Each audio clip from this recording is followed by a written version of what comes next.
मैनपुरी के साथ ही इस उपचुनाव को लेकर रामपुर सीट की भी हर तरफ चर्चा रही। आजम खान की विधायकी खारिज होने के बाद यहां उपचुनाव हुआ।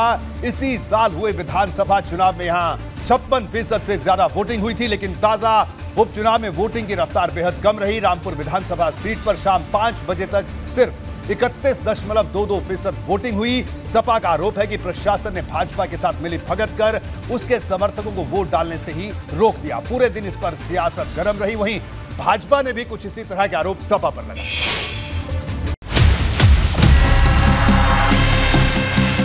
करीब 1 महीने तक चले सियासी संग्राम का क्लाइमेक्स अब करीब आ चुका है।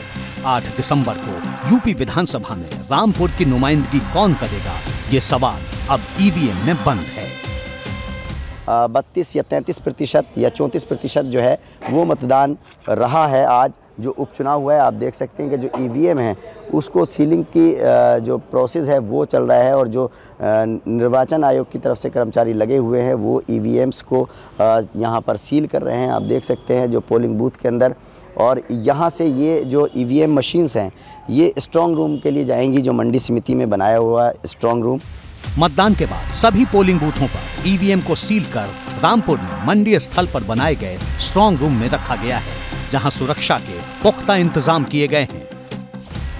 रामपुर विधानसभा उपचुनाव में प्रत्याशियों की किस्मत अब ईवीएम में कैद हो गई। तस्वीरें आप देख सकते हैं। यहाँ पे अगर बात करें जिस तरीके से भारतीय जनता पार्टी के उम्मीदवार आकाश सक्सेना थे और समाजवादी पार्टी के उम्मीदवार असीम राजा थे, तो दोनों की किस्मत अब इस ईवीएम में कैद हो गई। और अब जिस तरीके से आज दिन भर मतदान चला और जो शाम 5 बजे तक मत प्रतिशत था वो 31.29 मत प्रतिशत रहा है। और जिस तरीके से रामपुर का इतिहास रहा है कि यहाँ पे जो मत प्रतिशत है वो हमेशा ज़्यादा हुआ करता था, लेकिन इस बार कमोबेश मत प्रतिशत काफ़ी कम देखने को मिला। और अब यहाँ पे जितने भी पीठासीन अधिकारी हैं इस ईवीएम को मंडी परिषद में जमा करने के लिए जा रहे हैं। 8 दिसंबर को जो प्रत्याशी है उनके भाग्य का निर्णय होगा कि कौन आखिर यहां से विजेता होता है।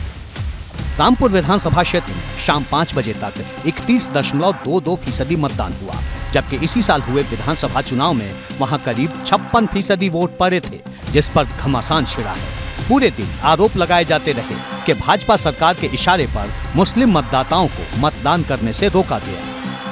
समाजवादी पार्टी के विधायक अब्दुल्ला आजम अभी अपना वोट डाल के बाहर निकले हैं बूथ से। अब्दुल्ला भाई, ये बताइए, वोट डाल लिया आपने? बड़ी मेहरबानी है।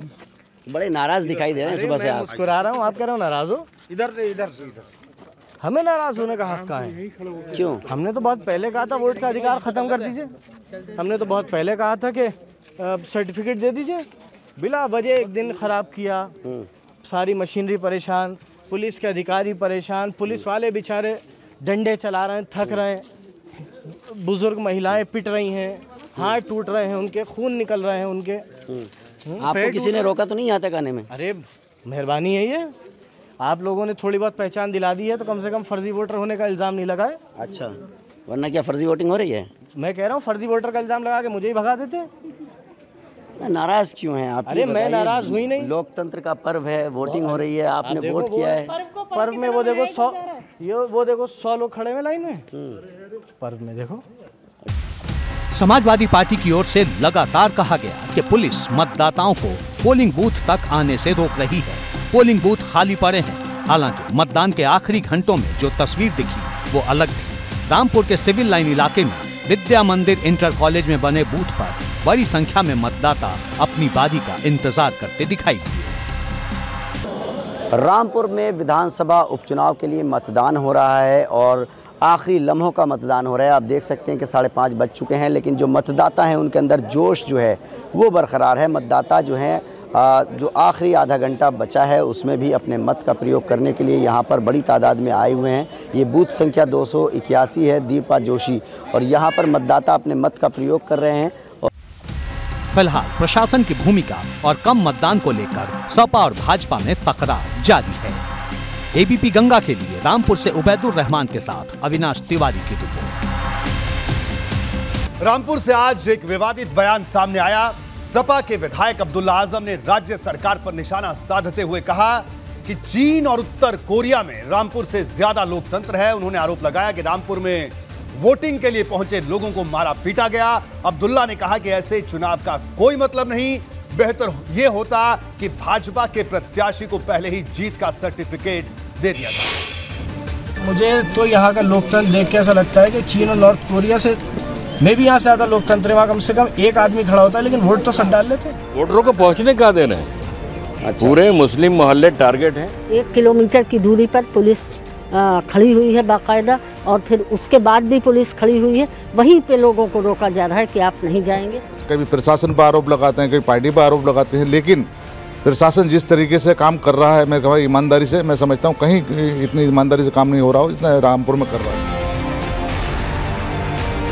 मतदान प्रक्रिया खत्म हो गई, लेकिन आरोप प्रत्यारोप की राजनीति लोकतंत्र पर सवाल कर रही है। धर्म की धुरी पर उफान मारती सियासत शासन प्रशासन की सीमाएं माप रही है।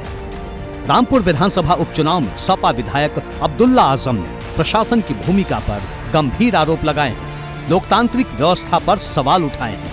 अब्दुल्ला आजम ने कहा, मतदान के दौरान जो तस्वीर दिखी है उससे साफ है यहाँ से अच्छा लोकतंत्र चीन और उत्तर कोरिया में है। मुझे तो यहाँ का लोकतंत्र देख के ऐसा लगता है कि चीन और नॉर्थ कोरिया से में भी यहाँ से ज़्यादा लोकतंत्र है। वहाँ कम से कम एक आदमी खड़ा होता है, लेकिन वोट तो सब डाल लेते हैं। यहाँ तो वो हक भी छीन लिया।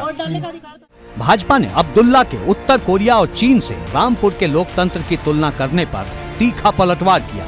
आकाश सक्सेना ने तो यहाँ तक कह डाला कि अगर अब्दुल्ला को उत्तर कोरिया का लोकतंत्र पसंद है तो वहीं चले जाएं और फर्जी जन प्रमाण पत्र बनवाकर नागरिकता ले लें। भाई हम तो ये कहते हैं कि अगर अच्छा है तो वहीं चले जाओ, और वहाँ भी जाके फर्जी बर्थ सर्टिफिकेट बना के फर्जी नागरिकता लेके वहाँ से चुनाव लड़ लो। लेकिन पहले यहाँ का जो किया है वो तो पहले निपटा लो। जो कुकर्म हमारे जो इस धरती पर किए हैं उसकी सजा तो लेते जाओ न्यायपालिका से। दरअसल समाजवादी पार्टी के आरोप एक धर्म विशेष के मतदाताओं के साथ कथित भेदभाव को लेकर है। दावा है कि मुस्लिम बस्तियों के आगे पुलिस का पहरा बिठा दिया गया था, मतदाताओं को बाहर निकलने ही नहीं दिया, जो निकले भी उनकी पर्ची फाड़ दी गई।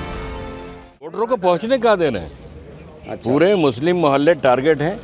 यहाँ चौराहे पर पुलिस बैठी है, वो इधर से नहीं आने दे रही, वो पुलिस खड़ी है। इस पुलिस का क्या मतलब है अलावा इसके कि वोटरों को आने से रोके?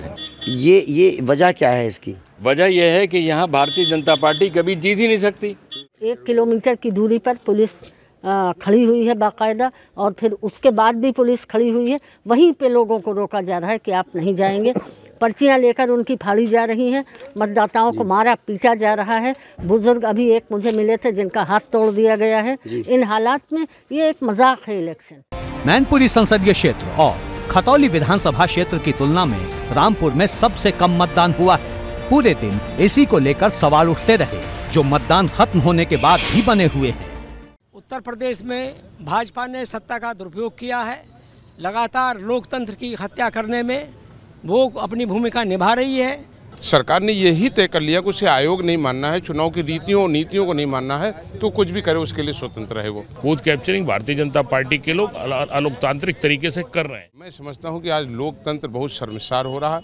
अगर सरकार ने यही तय कर लिया कि उसे आयोग नहीं मानना है, चुनाव की रीतियों और नीतियों को नहीं मानना है, तो कुछ भी करे उसके लिए स्वतंत्र है। वो आज पूरा देश देख रहा है, पूरी मीडिया देख रही, जनता देख रही, मतदाता देख रहा है कि किस तरीके से मतदान करने के लिए लोगों को रोका जा रहा है। सपा की ओर से जो आरोप लगाए गए हैं वो बेहद संगीन है, जिसे भाजपा हार की हताशा से जोड़ रही है।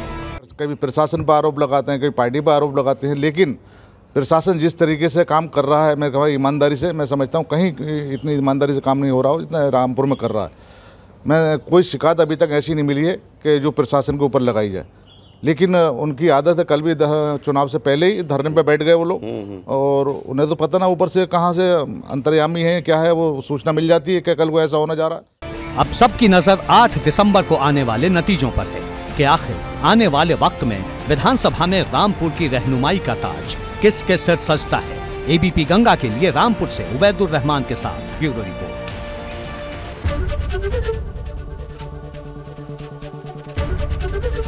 एबीपी गंगा, खबर आपकी, जुबान आपकी।